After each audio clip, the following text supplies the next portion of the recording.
നിങ്ങളോടുകൂടെ. അങ്ങേ ആത്മാവോടും കൂടെ. ലൂക്കായുടെ വിശുദ്ധ സുവിശേഷത്തിൽ നിന്നുള്ള വായന.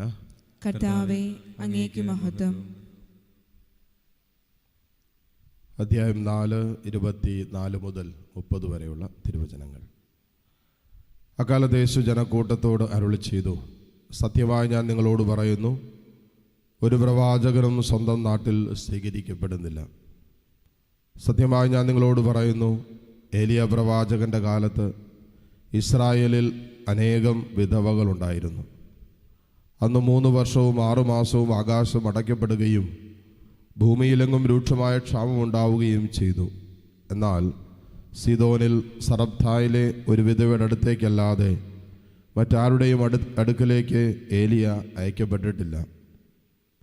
എലീശ പ്രവാചകന്റെ കാലത്ത് ഇസ്രായേലിൽ അനേകം കുഷ്ഠരോഗികളുണ്ടായിരുന്നു. എന്നാൽ അവരിൽ സിറിയാക്കാരനായ നാമാനല്ലാതെ മറ്റാരും സുഖമാക്കപ്പെട്ടില്ല.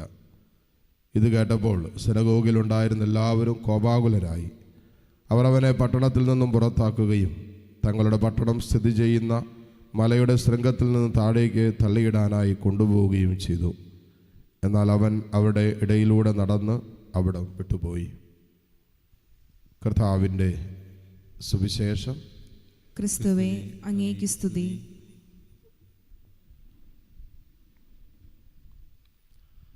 മിശിഹായിൽ ഏറ്റവും സ്നേഹമുള്ള മാതാപിതാക്കളെ, സഹോദരി സഹോദരങ്ങളെ, ഇന്നത്തെ വായനകളുടെ വെളിച്ചത്തിൽ നാം ധ്യാനിക്കുമ്പോൾ കർത്താവിൻ്റെ വചനത്തിൻ്റെ മുമ്പിൽ, സ്വരത്തിൻ്റെ മുമ്പിൽ എളിമപ്പെട്ട് അനുദപിച്ച് ആ വചനം സ്വീകരിക്കാൻ തയ്യാറാകുന്ന ജീവിതങ്ങളിൽ ദൈവം അത്ഭുതം ചെയ്യും. അതാരാണെങ്കിലും, അതിപ്പോൾ കത്തോലിക്കനോ ക്രിസ്ത്യാനിയോ മാത്രമാകണം നിർബന്ധമൊന്നുമില്ല.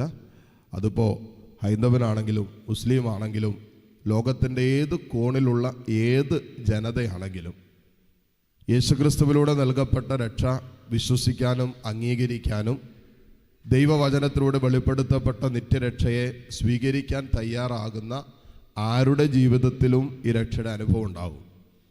ഈശോ ഇതൊക്കെ പറഞ്ഞുകൊണ്ടിരുന്ന സമയത്ത് ഇവർക്കത് വലിയ സ്വീകാര്യമായിരുന്നില്ല. അതുകൊണ്ടാണ് ഈശോയെ അവർ കൊല്ലാൻ നോക്കുന്നത്. യഹൂദര് വിചാരിച്ചിരുന്ന രക്ഷ അവർക്ക് വേണ്ടി മാത്രമായിരുന്നു എന്നുള്ളതാണ്. അതുകൊണ്ടാണ് ഈശോ ചില ഉപമകളിലൂടെ കാര്യങ്ങളൊക്കെ സംസാരിച്ചു കൊണ്ടിരുന്നപ്പോൾ കർത്താവ് അത്ര സ്വീകാര്യനായിരുന്നില്ല.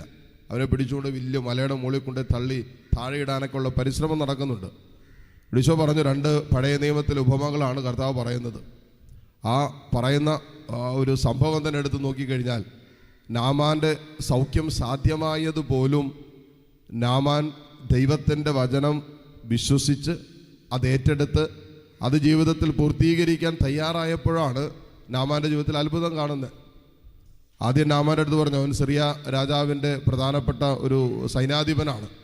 അതുകൊണ്ട് തന്നെ അവന് ചില കാര്യങ്ങളിൽ എളിമപ്പെടാനൊക്കെ ബുദ്ധിമുട്ടുണ്ടാകും. കാരണം പ്രവാചകൻ പറഞ്ഞിങ്ങനെയാണ്, തിരിച്ചു പോയി ജോർദാൻ നദിയിൽ 7 പ്രാവശ്യം മുങ്ങിക്കുളിക്കുക, അപ്പം ശരീരം പഴയതുപോലെ ആകുമെന്ന് പറഞ്ഞു. ഒരു പ്രവാചകൻ്റെ അടുത്ത് വന്നിട്ട് പ്രവാചകൻ ഇവനോട് സംസാരിക്കാൻ പോലും നിന്നില്ല. വീട്ടിൽ വിളിച്ചു കയറ്റി രോഗശാന്തി ശുശ്രൂഷ നടത്തിയില്ല. ഇവൻ രാജാവിൻ്റെ ലെറ്ററൊക്കെ ആയിട്ട് വരുക. അപ്പം ആ അകലെ വെച്ച് തന്നെ ഭൃത്യനെ പറഞ്ഞു വിട്ടിട്ട് പറഞ്ഞു, പോയിട്ട് കുളിച്ചോളാൻ പറഞ്ഞു. അവൻ ചോദിച്ചു, നമ്മുടെ സ്ഥലത്തൊന്നും വെള്ളവും നദിയൊന്നും ഇല്ലാഞ്ഞിട്ടാണോ ഇവിടെ വന്ന് വൃത്തികെട്ട ജോർദാൻ നദി കിടന്ന് കുളിക്കാൻ? ആ സമയത്തൊക്കെ ജോർദാൻ നദി ചില സമയത്ത് ഇങ്ങനെ കുലം കുത്തി ഒഴുകും. ഭയങ്കര വൃത്തിയാണ്. നമ്മളിപ്പോഴാണെങ്കിലും ജെറുസലേമിൽ പോകുമ്പോൾ ഈ ജോർദാൻ നദിയിലേക്ക് കൊണ്ടുപോകും. ചില സമയങ്ങളിലൊക്കെ ചെല്ലുമ്പോൾ നല്ല ക്ലിയർ വെള്ളമാണ്. ചില സമയത്ത് ഏതാണ്ട് നമ്മുടെ ഇവിടുത്തെയൊക്കെ മഴക്കാലത്ത് വഴി കൂടി ഒഴുകുന്ന വെള്ളമുണ്ടല്ലോ, മണ്ണോട് ചേർന്ന്, അതുപോലത്തെ കലക്ക വെള്ളമായിരിക്കും. ഇവ ചോദിച്ച്, അവിടെയെങ്കിലും നല്ല നദികളില്ലാഞ്ഞിട്ടാണോ ജോർദാനിൽ പോയി മുങ്ങി കുളിക്കാൻ പറയുന്നത്? അതൊന്നും എനിക്ക് പറ്റിയാല എന്ന് പറഞ്ഞ് തിരിച്ചു പോകുന്ന സമയത്ത് അവൻ്റെ കൂടെ ഉണ്ടായിരുന്ന സെർവൻസ് അല്ലെങ്കിൽ കൂടെ ഉണ്ടായിരുന്ന വ്യക്തികളാണ് പറയുന്നത്, അതെ സൈനാധിപ, വലിയ കാര്യമൊന്നും പ്രവാചകൻ പറഞ്ഞില്ലല്ലോ, പോകുന്ന വഴിക്ക് ജോർദാനിൽ മുങ്ങി 7 പ്രാവശ്യം മുങ്ങിയിട്ട് പോകാനല്ലേ പറഞ്ഞേ, വലിയ കാര്യങ്ങളാണ് പറഞ്ഞിരുന്നെങ്കിൽ ചെയ്യുമായിരുന്നില്ലേ? അത് ശരിയാ. നമ്മളാണെങ്കിൽ അങ്ങനെയാണ്. ഒരു അത്ഭുതം കാണാൻ, ഒരു ദൈവപ്രവൃത്തി കാണാൻ ഏതറ്റം വരെ പോകാൻ നമ്മൾ തയ്യാറാണ്. പക്ഷേ ദൈവിക ഇടപെടലുകൾ വളരെ സിമ്പിളായിട്ടുള്ള കാര്യങ്ങളിലാണ്. എളിമപ്പെടുക, വിശുദ്ധ ജീവിതം നയിക്കുക, ദൈവത്തെ സ്നേഹിക്കുക, കർത്താവിൻ്റെ വചനം പാലിക്കുക, അവിടെയൊക്കെ ദൈവം അത്ഭുതം ചെയ്യും.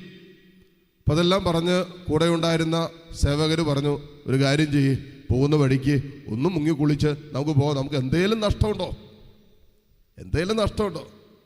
അങ്ങനെ അവസാനം നാമാൻ അത് അവർ പറഞ്ഞത് കേട്ടിട്ട് തയ്യാറായി ഈ പറയുന്ന ജോർദാനിൽ മുങ്ങി. ഒരു വട്ടം മുങ്ങി ജോർദാൻ നാമാൻ ചിലപ്പോൾ നോക്കി കാണും, ഒരു മാറ്റമില്ല, ഉള്ളോണ്ട് വിചാരിച്ചാണ് അവസാനിപ്പിച്ചേക്കാന്ന്. ഒരു 2-3 വട്ടം കഴിഞ്ഞപ്പോഴേ വിചാരിച്ചത് കണ്ടില്ലേ, 3-4 വട്ടം കഴിഞ്ഞിട്ട് അതും എല്ലാം പഴയ പോലെ ഇരിക്കും, ഞാൻ നിർത്തുവാണെന്ന് ചിലപ്പോൾ പറഞ്ഞു. അപ്പോൾ മറ്റേ കൂടെ ഉണ്ടായിരുന്നു പറഞ്ഞാലും ഏടുന്നല്ലേ പ്രവാചകൻ പറഞ്ഞേ, 2-3 കൂടി ഒന്ന് മുങ്ങാവോ? ചിലപ്പോൾ 6-മതും മുങ്ങി പ്രവാചകൻ പറഞ്ഞ് അല്ല മറ്റേ നാമം പറഞ്ഞു കാണും, പിന്നെ ഇത്രയും മുങ്ങിയിട്ട് ഒരു കാര്യം നടന്നില്ല, ഇനിയാണ്. അവസാനം കൂടെയുണ്ടായിരുന്നവരുടെ വാക്ക് കേട്ടിട്ട് 7-മതും പൊങ്ങിക്കഴിഞ്ഞപ്പോൾ ഇവൻ്റെ ശരീരം ശിശുവിൻ്റേതുപോലെയായി, പഴയതുപോലെയായി. ഇപ്പോൾ ദൈവം പറഞ്ഞ കാര്യങ്ങൾ, ദൈവവചനത്തിലൂടെ നമ്മളോട് സംസാരിച്ചിട്ടുള്ള കാര്യങ്ങൾ, അത് കൃത്യമായി ഒരുവൻ തൻ്റെ ജീവിതത്തിൽ പാലിക്കാൻ തുടങ്ങുമ്പോൾ നിശ്ചയമായിട്ടും ജീവിതത്തിൽ അത്ഭുതങ്ങൾ കാണാൻ തുടങ്ങും. അതിനകത്ത് ഒരു സംശയമില്ല. അത് അന്ന് മാത്രമല്ല, ഇന്നും അങ്ങനെ തന്നെയാണ്. അപ്പോൾ കർത്താവിൻ്റെ വചനത്തിന് മുമ്പിൽ എളിമപ്പെടുന്ന ജീവിതങ്ങളെയാണ് കർത്താവ് അത്ഭുതകരമായിട്ട് കൈപിടിച്ചുയർത്തുന്നത്. ഇത് ഹൃദയത്തിൽ സ്വീകരിക്കാം. അനുദിന ജീവിതത്തിൽ ദൈവം നമ്മെ എളിമപ്പെടുത്തുന്ന നിരവധിയായ അനുഭവങ്ങളിലൂടെ നടത്തും. നമ്മൾ ആരും ആകട്ടെ, അഹങ്കാരത്തിൻ്റെ മുൾമുനയിൽ നിൽക്കുന്നവൻ ഒരിക്കലും ദൈവാനുഭവം ഉണ്ടാകില്ല. പക്ഷെ എളിമപ്പെട്ട് കർത്താവിനെയും അവൻ്റെ വചനത്തെയും ഹൃദയത്തിൽ സ്വീകരിക്കാൻ തയ്യാറാകുന്നവർ നിരന്തരമായ ദൈവപ്രവൃത്തിയുടെ പാത്രങ്ങളായിട്ട് മാറും എന്നതിൻ്റെ വലിയ സൂചനയാണ് ഇന്നത്തെ വായനകൾ നമ്മളെ ഓർമ്മിപ്പിക്കുന്നത്. ഈ വായനകളുടെ വെളിച്ചത്തിൽ കർത്താവിനോട് ചേർന്ന് വചനത്തെ ഹൃദയത്തിൽ സ്വീകരിച്ച് വചനം വാഗ്ദാനം ചെയ്യുന്ന അനുഗ്രഹങ്ങൾ പ്രാപിക്കാൻ പരിശുദ്ധാത്മാവ് നമ്മെ സഹായിക്കട്ടെ. ഉള്ള കൃപയ്ക്കായി ഈ ബലിയിലൂടെ പ്രാർത്ഥിക്കുകയും ചെയ്യാം. ആമേൻ.